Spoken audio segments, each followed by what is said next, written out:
Assalamualaikum warahmatullahi wabarakatuh. Kami dari kelompok 7 yang akan mempresentasikan yang berjudul Anggaran Penjualan. Perkenalkan, nama saya Didi Marlina dan juga ada teman-teman saya yang bernama Octavia, Devi Sri Ultamia, Edi Saputra, dan juga ada Ferry Andrian. Langsung aja ke materinya ya. Di sini kita akan bahas tentang anggaran penjualan. Anggaran penjualan adalah anggaran yang sudah direncanakan secara lebih jelas terkait penjualan suatu produk perusahaan dalam kurun waktu periode yang akan datang. Di dalamnya akan mencakup rencana terkait jenis produk yang nantinya akan dijual, jumlah jual produk per unitnya, serta waktu penjualan dan tempat atau daerah dilakukannya penjualan.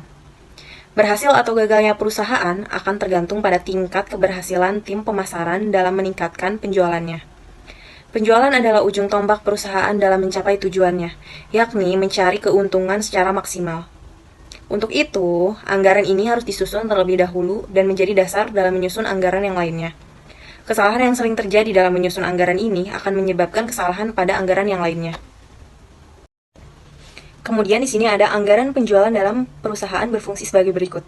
Nah, di sini ada 4 poin. Poin yang pertama di sini ada anggaran penjualan adalah dasar perencanaan atas kegiatan perusahaan pada umumnya.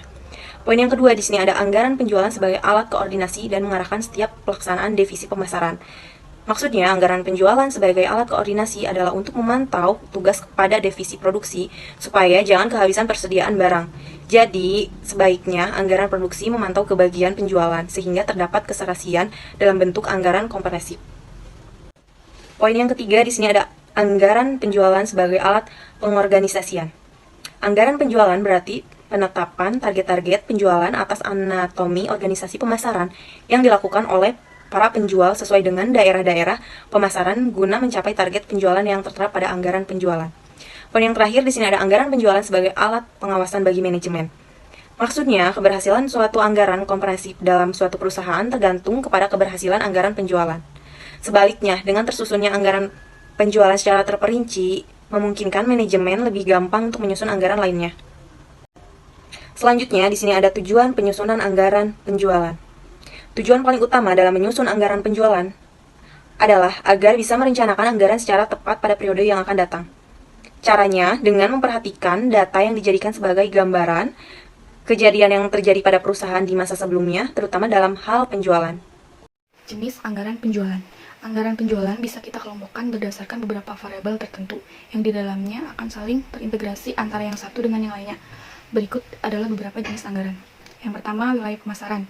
Anggaran penjualan ini dilakukan dengan membagi rencana penjualan berdasarkan target wilayah geografis tertentu, seperti penjualan untuk Provinsi Banten, Jawa Barat, DKI Jakarta, Sumatera Utara, Sumatera Barat, Jawa Tengah, Jawa Timur, dan lain-lain. Yang kedua, kelompok konsumen. Rencana anggaran penjualan juga bisa dikelompokkan berdasarkan kelompok yang ingin dijadikan target penjualan perusahaan. Misalnya bisa berdasarkan kelompok umur tertentu, jenis kelamin, tingkat pendidikan, pendapatan, dan lain-lain. Yang ketiga ada jenis produk. Dalam pengelompokan ini, perusahaan bisa membagi target penjualan berdasarkan produk yang dihasilkan atau dijual oleh perusahaan tersebut. Misalnya target perusahaan dalam industri garment yang lalu membagi jenis produknya, seperti celana pendek, celana panjang, celana santai, kemeja lengan panjang, dan lain-lain. Yang keempat ada kelompok wiraniaga. Dalam pengelompokan wiraniaga, maka perusahaan harus membuat rencana penjualan berdasarkan kelompok wiraniaga yang membagi target volume penjualan yang harus dicapai oleh tiap wiraniaga atau setiap tim wiraniaga yang dimiliki oleh perusahaan itu sendiri. Yang kelima, waktu terjadinya penjualan. Rencana membuat anggaran penjualan juga bisa dikelompokkan dengan berdasarkan target waktu yang ingin ditempuh oleh perusahaan. Misalnya anggaran bulanan, triwulan, 6 bulan, tahunan, dan lain-lain. Dan juga ada 8 faktor yang mempengaruhi anggaran penjualan. Yang pertama, faktor pemasaran. Yang kedua, faktor keuangan. Yang ketiga, faktor ekonomis. Yang keempat, faktor kebijakan perusahaan. Yang kelima, faktor perkembangan penduduk. Yang enam, faktor kondisi politik, sosial, budaya, pertahanan, dan keamanan. Yang ketujuh, faktor teknis. Yang kedelapan, faktor lainnya. Selain kedelapan faktor, juga terdapat 2 faktor lainnya, yaitu faktor internal dan faktor eksternal. Faktor internal mencakup penjualan pada tahun sebelumnya, kebijakan perusahaan terkait masalah penjualan, kapasitas produksi, dan potensi perusahaannya, tenaga kerja karyawan, modal kerja, serta fasilitas lainnya yang mampu menunjang operasional perusahaan. Dan faktor eksternal yaitu mencakup kondisi persaing di pasar, posisi perusahaan dalam persaingan tersebut, tingkat pertumbuhan masyarakat, elastisitas permintaan pada harga barang yang diproduksi, serta berbagai kebijakan pemerintah. Ada dua jenis periode anggaran penjualan. Yang pertama ada jangka panjang. Anggaran penjualan jangka panjang adalah anggaran yang waktunya sesuai dengan rencana perusahaan. Umumnya anggaran ini ditentukan dengan jumlah tahunan. Selain itu, anggaran jenis ini juga menyangkut analisis yang mendalam terkait potensi pasar di masa depan yang bisa disebabkan oleh perkembangan populasi, keadaan ekonomi, dan lain-lain. Yang kedua ada jangka pendek. Anggaran penjualan jangka pendek merupakan anggaran yang periodenya mencakup 12 bulan atau 1 tahun, lalu bisa diperjelas lagi menjadi triwulan atau bulanan. Anggaran jangka pendek harus dibuat dengan berdasarkan daerah pertanggungjawaban agar mampu memudahkan penjualan dan juga pengendalinya.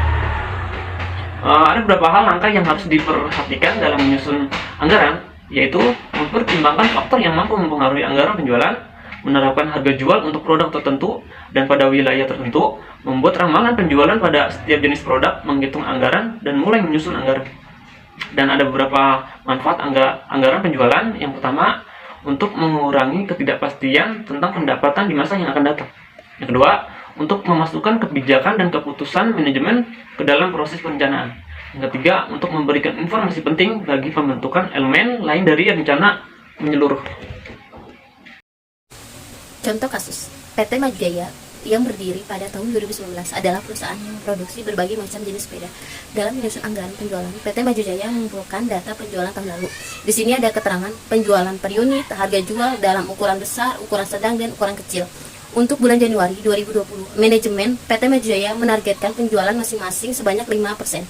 PT Maju Jaya anggaran penjualan untuk bulan berakhir pada Januari 2020. Di sini juga ada keterangan penjualan per unit, harga jual dalam ukuran besar, ukuran sedang, dan juga ukuran kecil.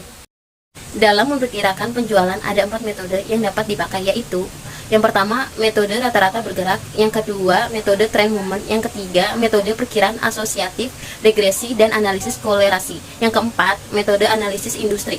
Contoh kasus yang akan kelompok kami presentasikan pada hari ini. Nah, berikut contoh anggaran penjualan berdasarkan metode analisis industri pada bulan Desember 2018. PT Maju Jaya menjual produknya sebesar 16.000 unit dan penjualan industri pada saat itu sekitar 50.000 unit. Pada bulan Januari, Februari, dan Maret tahun 2015 mengalami kenaikan sebesar 5% pada bulan Januari dan 10% pada bulan Februari, dan mengalami penurunan pada bulan Maret tahun 2015 tersebut bersamaan seperti pada bulan Januari. Pangsa pasar untuk ketiga bulan tersebut sama seperti tahun sebelumnya. Ikut caranya. 1. Hitunglah pangsa pasar untuk perusahaan PT Maju Jaya. Pangsa pasar bulan Desember 2018 sama dengan penjualan perusahaannya maupun penjualan pada industri. Pangsa pasar bulan Desember 2018 sama dengan 16.000 unit atau bisa disebut 50.000 unit, sama dengan 32%. Nah, yang kedua, poin kedua. Setelah mendapatkan pangsa pasar perusahaan, kemudian menghitung kenaikan penjualan industri dan penjualan perusahaan.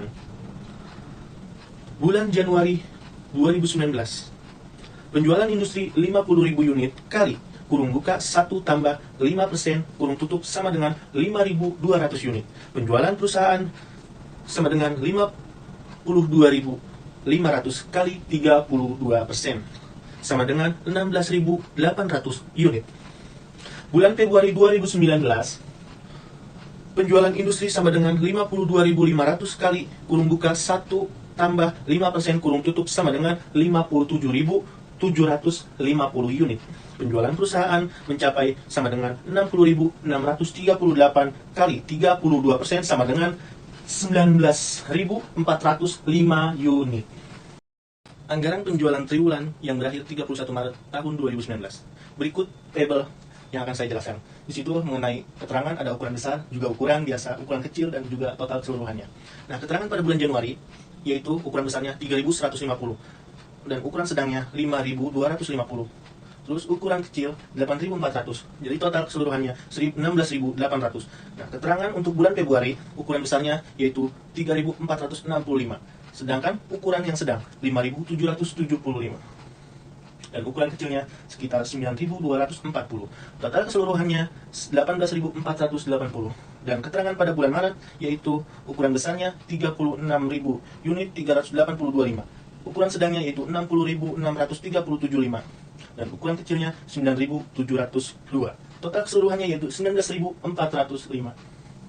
Kesimpulan, anggaran penjualan adalah anggaran yang merencanakan secara lebih rinci tentang penjualan perusahaan selama periode yang akan datang, meliputi rencana teknis jenis kualitas barang yang akan dijual, jumlah kuantitas barang yang akan dijual, harga barang yang akan dijual, waktu penjualan, serta tempat atau daerah penjualannya. Berhasil tidaknya sebuah perusahaan tergantung pada keberhasilan bagian penjual dalam meningkatkan penjualannya. Anggaran penjualan merupakan ujung tombak dalam mencapai tujuan perusahaan mencari laba serta secara maksimal. Kesalahan dalam penyusunan anggaran penjualan mengakibatkan kesalahan pada anggaran yang lain. Penyusunan anggaran dipengaruhi beberapa faktor, yaitu faktor pemasaran, keuangan, teknis, ekonomis, dan faktor lainnya. Adapun beberapa hal yang perlu diperhatikan di dalam penyusunan anggaran penjualan yaitu rincian jumlah dan jenis produk perusahaan, yaitu rincian dalam pemasaran, diskriminasi harga, potongan harga, dan rincian penjualan bulanan. Anggaran penjualan merupakan dasar bagi penyusun anggaran lain di perusahaan. Oleh karena itu, dalam menyusun anggaran penjualan haruslah cermat dan seakurat mungkin. Dalam penyusunan anggaran penjualan ini mencakup tujuan perusahaan, strategi perusahaan, serta peramalan.